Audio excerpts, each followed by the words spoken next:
Falando em Jesus aí no Novo Testamento, as pessoas têm curiosidade porque tem Deus, Jesus e o Espírito Santo, né? Mas na Bíblia não fala o nome de Jesus no Antigo Testamento, mas ele sempre existiu, mesmo no Antigo Testamento, mesmo sem dizer o nome dele. Jesus. Mas quem foi que disse que não disse?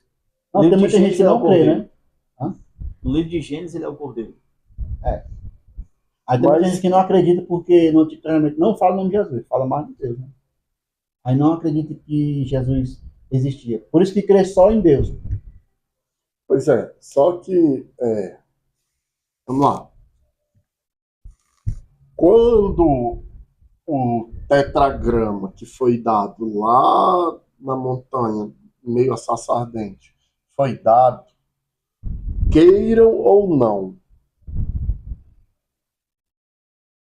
e ele foi traduzido, e aí é Yahweh, ali é o nome de Jesus, certo? Yahweh. Por quê? Porque ele é um só com o Pai, tá certo? Ele é um só com o Pai, né? Aí tem os simbolismos. Que símbolos? Gênesis 3:15, por exemplo, é onde inicia, né, que é o chamado o próton-evangelho, a primeira partícula de evangelho que inicia no Velho Testamento, na Torá. Ele diz assim, ó, Gênesis capítulo 3 e no verso 15, apresenta o Senhor Jesus. Ele diz, ó, porém inimizade entre você e a mulher, e entre a sua descendência e o seu descendente, o descendente dela quem? Da mulher, este lhe ferirá a cabeça. Então ele está falando de Jesus, do Cristo, do ungido. Então é Jesus aí. Certo? Então, por todo toda a Torá, por toda a Taná, por toda a Bíblia, todo o Velho Testamento, o Senhor Jesus é apresentado, certo? É tanto que os judeus, por não reconhecerem isso, não entenderem isso, eles ainda estão esperando. Mas é apresentado como? Como o Messias. Certo? O Messias esperado é o Cristo de Deus, é Jesus Cristo. Agora, eles não conseguiram entender, enxergar isso, mesmo o Senhor, dentro da sinagoga, tendo a oportunidade, lendo Isaías 61, e aí ele choca aqueles que estão ali. Quando ele diz, ó, hoje o Senhor me ungiu para libertar cativos, curar enfermos e etc. Quando ele diz assim, ó, ele fecha o rolo da lei e aí ele diz, hoje essa palavra se cumpriu. Ele está dizendo, ó, sabe isso que eu acabei de ler? Estão falando de mim. É de mim que está falando, sou eu aqui. E isso causa o quê? Revolta, né? Os judeus, os fariseus, eles se reúnem para acabar com Jesus, para matá-lo. Só que a palavra diz que ainda não era chegada a hora.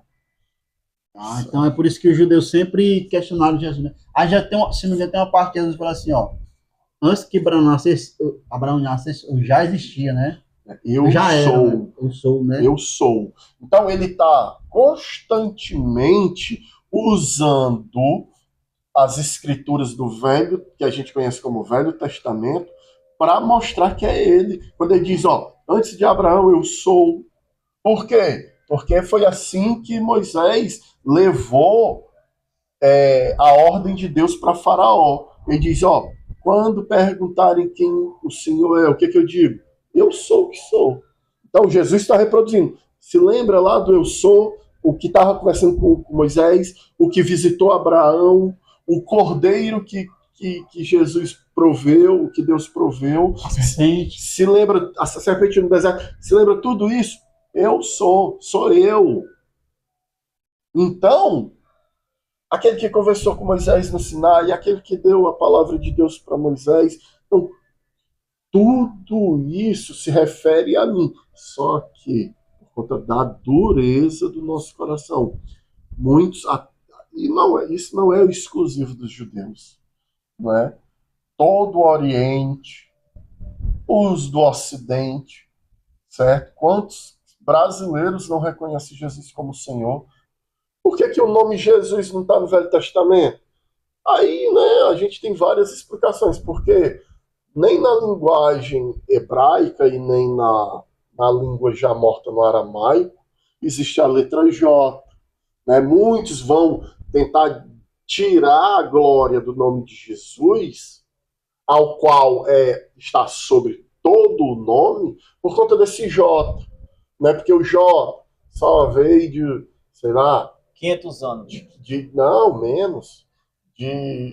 Da década de 30 para cá, incluíram o J, né? Por causa de uma letra assim. Por causa dessa letra. É porque, assim, ó, a letra do J faz um pouco tempo e não tinha como traduzir para o português. Se não existia o J, como é que eu traduzir? Pois é. Então, e nem lá, né? Mas isso começa lá. Então, essas coisinhas, muitos usam para tentar refutar que Jesus não passa de um conto de fadas, uma balela, etc. Só que quando muitos homens sérios mergulharam para tentar entender tudo isso, eles viram que homens que nem eram cristãos. Estou falando de homens que não são cristãos. Por exemplo, no século II, Flávio José, um judeu com nacionalidade romana, ele foi até Jerusalém estudar, pesquisar e investigar, e ele fala desse Jesus que caminhou ali, que ensinou, que fez vários milagres, que se encaixa com o Jesus bíblico, não apenas na história, mas aquele que foi dito como Filho de Deus. Flávio José escreveu isso e tantos outros homens, que nós não estamos falando de pessoas cristãs que professam a nossa fé, pessoas de fé diferente, pessoas que nem tinham fé, escreveram sobre a verdade das Escrituras, provando. Pessoas lá no século II, Cícero, no século I, mano, no finalzinho do século I, pessoas que escreveram provas a respeito de Jesus, aonde Jesus não estava vivo, beleza, mas João ainda estava vivo, certo? Então, meu amigo, Jesus é impossível. A própria academia, você chega para grandes filósofos, para grandes historiadores modernos, eles já chegaram no bom senso de que não se tem como negar a existência de Jesus. O que eles tentam fazer hoje é negar a sua divindade. Eles não negam mais que existia um personagem lá no século I, que conhecemos hoje como Jesus, que foi uma personagem tão importante que ele revolucionou, né? O nosso calendário inicia nele. Nosso calendário é dividido, calendário ocidental, entre antes de Cristo e depois de Cristo. Então a academia hoje, ela se debruça não para negar a existência desse personagem, desse Jesus, mas para negar a sua divindade, porque eles viram que não pode negar um fato que é comprovado. Existem escritos, documentos preservados que relatam a existência, as práticas, a conduta do Senhor Jesus. E eu estou falando de provas extras bíblicas, fora da Bíblia, de homens que nem professam a nossa fé. Então Jesus é real. Jesus é real. Usando o J ou não. Queira você ou não. Se você não quer, problema seu. mas o evangelho vai ser pregado, o Senhor Jesus vai ser reconhecido.